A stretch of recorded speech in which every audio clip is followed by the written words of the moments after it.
longtemps, les touristes ont fait le voyage jusqu'à Chefchaouen, dans les montagnes du nord marocain, pour la couleur des ruelles de sa médina. Un bleu profond, censé évoquer le paradis. Mais la nuit venue, c'est une autre spécialité que les locaux proposent aux visiteurs. Hashish.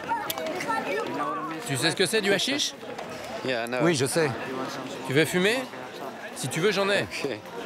Ça coûte vraiment pas cher. Très bonne qualité. Promis. Beaucoup de touristes fument ici? Tout le monde vient ici pour fumer. Quelque chose comme 90% des gens viennent ici pour fumer. Le Maroc est le plus gros producteur mondial de hashish et le premier fournisseur du marché français. Ces Européens sont là pour ça. Ils viennent d'acheter du cannabis et de la résine, le hashish. Attablés à la terrasse de ce restaurant, ils s'empressent de tester. C'est bon, c'est frais. Une dégustation sans se cacher. Pourtant, la loi marocaine interdit la consommation de cannabis, tout comme elle interdit la production. Le gouvernement affirme avoir saisi près de 250 tonnes de hashish en 2012. Mais dans la région du Rif, les agriculteurs en ont fait depuis longtemps leur activité principale. À 1200 mètres d'altitude, les hivers sont rudes, la terre rocailleuse. Les locaux affirment que seul le cannabis pousse facilement. Dans la famille de Mohamed, on est producteur de père en fils. Ici, cette plante est cultivée depuis le XVe siècle et récoltée en début d'automne. Allez, viens. Elle servait à fabriquer des cordes, du papier, du tissu. Mais les Berbères la fumaient aussi pour ses effets psychotropes. Celle-là est mûre, celle-là non. À la fin des années 60, c'est cette tradition tolérée par la monarchie qui a attiré dans la région de Ketama les premiers hippies. 45 ans plus tard, 760 tonnes de hashish sont exportées depuis le Maroc vers l'Europe chaque année. Et les autorités semblent laisser faire. Cette économie ferait vivre 800 000 personnes dans la région. C'est un rythme familier dans les montagnes du Rif. Dans son petit atelier, Mohamed bat le kiff, le nom local du cannabis.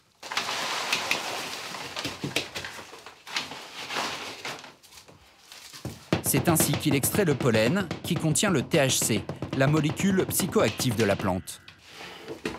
On va voir si la poudre est tombée à l'intérieur. Tu penses trouver quelque chose? Ouais, j'espère. Pour chaque kilo de plante récoltée, Mohamed obtient entre 7 et 9 grammes de pollen. Alors, c'est un bon résultat ou... Ouais, c'est pas mal. Cette poudre sert à fabriquer la résine de cannabis, le hashish.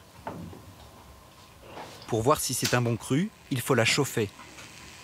Elle se transforme alors en une pâte molle. À l'étendre.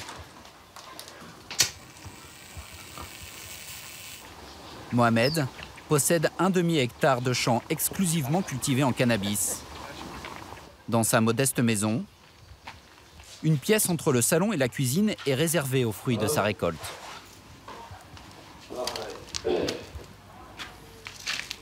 Il y a combien de kilos là? Entre 700 et 800 kilos de plantes. Et c'était une bonne récolte cette année? Ouais, très bonne. Combien vous faites de kilos de hashish avec ça? Environ 5 kilos.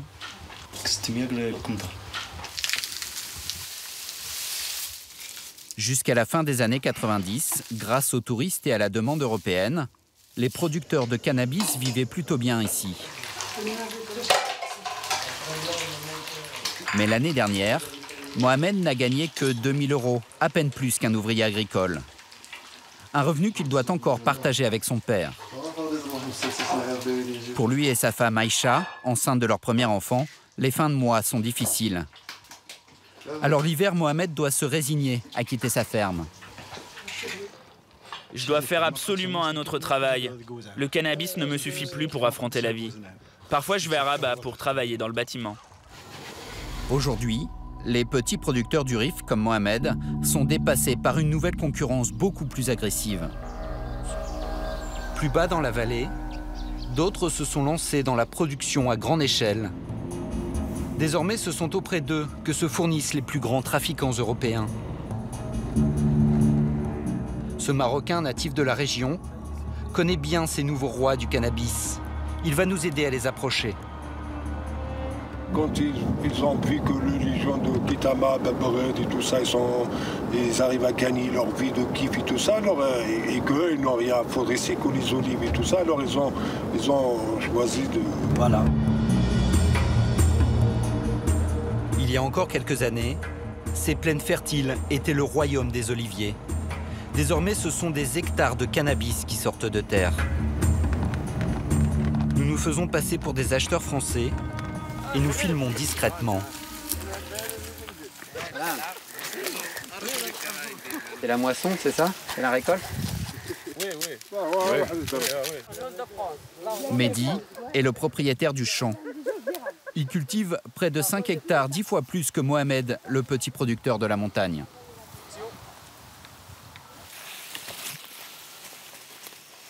C'est comme une forêt. Oui, bien sûr. Regarde celle-là, elle est très grande, parce qu'elle a reçu beaucoup d'eau. Celle-là, elle est très lourde. Mehdi et son frère ont repris l'exploitation familiale il y a 3 ans. Alors que leur père cultivait aussi du maïs, eux ont choisi la monoculture intensive du cannabis. Ils ont installé l'irrigation et ils utilisent des semences étrangères spécialement sélectionnées pour leur rendement élevé. C'est la mexicaine, ça? Oui, oui. Et tu cultives autre chose aussi? Ah oui, Pakistan, Khardala. Hybride? Ah oui. Ah. Ces nouvelles espèces ont un autre atout. Plus concentrées en THC, elles sont très prisées par les consommateurs européens. Allez les gars, il faut couper. Quelqu'un coupe. La récolte se fait à la main. Mehdi emploie 6 personnes qu'il paye moins de 10 € par jour.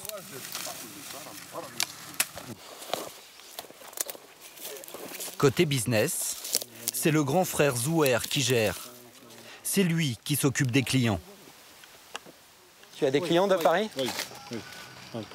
Plein? De Marseille. De Marseille? Oui. Il y a quoi aussi comme autre pays? Italien, Portugal et Portugal. Oui. Quand je commande ferme, une fois que j'ai commandé, pendant combien de temps je dois attendre pour... Suivant la quantité. Pour environ 50 kilos. 50 kilos, c'est pas, ça prend pas beaucoup de temps. Une semaine. Une semaine. Une semaine, le temps de transformer le pollen brut en hashish. Une opération que Zouer ne pratique pas lui-même. Il la sous-traite à un autre homme que nous demandons à rencontrer.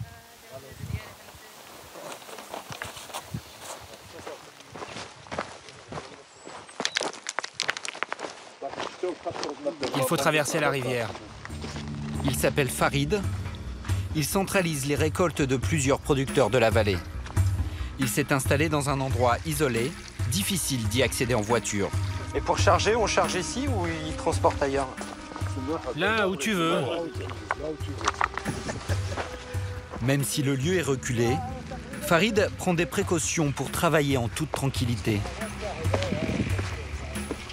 Vu que c'est éloigné, là, les gendarmes, ils viennent jamais jusqu'ici pour les embêter?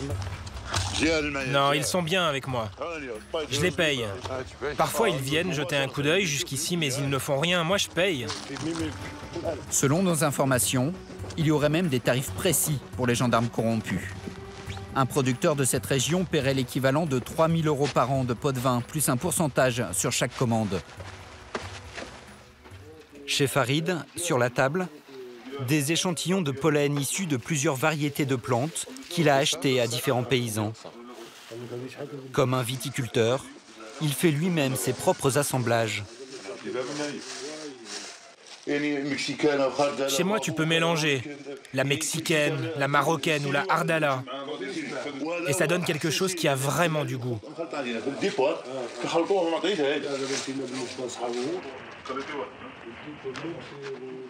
Regarde. Farid est fier de son produit. Pourtant, ni lui, ni Zouer, le producteur, n'osent le fumer. Moi, je fume de la locale. Tu fumes pas la mexicaine. C'est pour les Français, ça.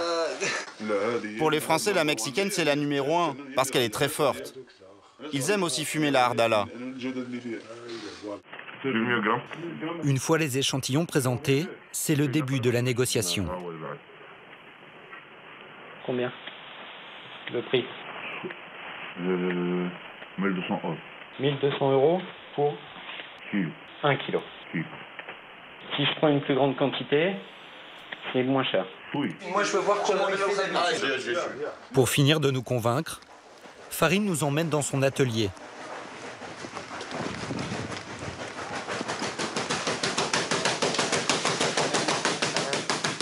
À l'intérieur, 2 ouvriers à plein temps battent le cannabis. Dans les gros sacs en plastique, des centaines de kilos de plantes stockées en attente d'être réduits en poudre. Pour faire les savonnettes de hashish, Farid utilise une presse hydraulique. Avant d'être compactée, la poudre est conditionnée par petits sachets de 100 grammes. Tu peux en faire combien par jour, comme ça? J'en fais 100 ou 200 selon les commandes. Si j'ai beaucoup de commandes, j'ajoute plus de machines. J'en ai 5. Suivant la commande. Oui, en fonction de la commande. Le sachet est placé dans un moule, puis pressé selon les désirs du client. Tu la veux bien compacte? Ah, je suis là. Un peu.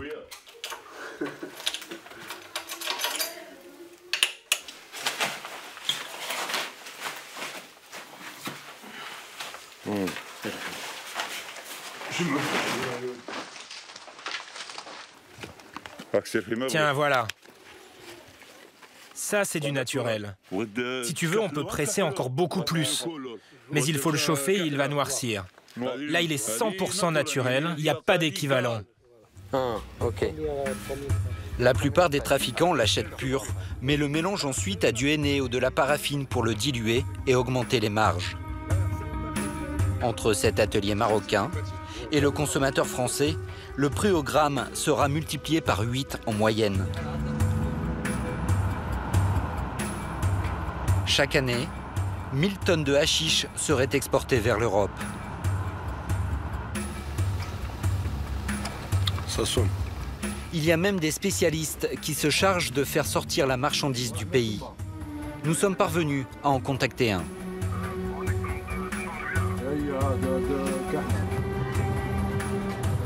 Rendez-vous pris le soir même, dans une grande ville du nord du Maroc. Sur le parking d'une station essence, nous filmons l'homme à son insu.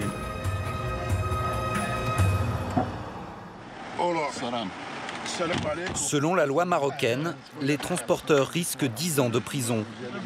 L'homme demande 1000 € par kilo pour dissimuler la marchandise dans la voiture de l'acheteur. 2000 pour l'acheminer lui-même jusqu'en Espagne. D'abord, on va faire un passage de 20 à 30 kilos. Et si jamais ça marche, on peut monter jusqu'à 50 kilos. L'homme est méfiant. Il refuse de nous montrer comment il dissimule la marchandise. Il accepte juste de nous expliquer le déroulement de l'opération.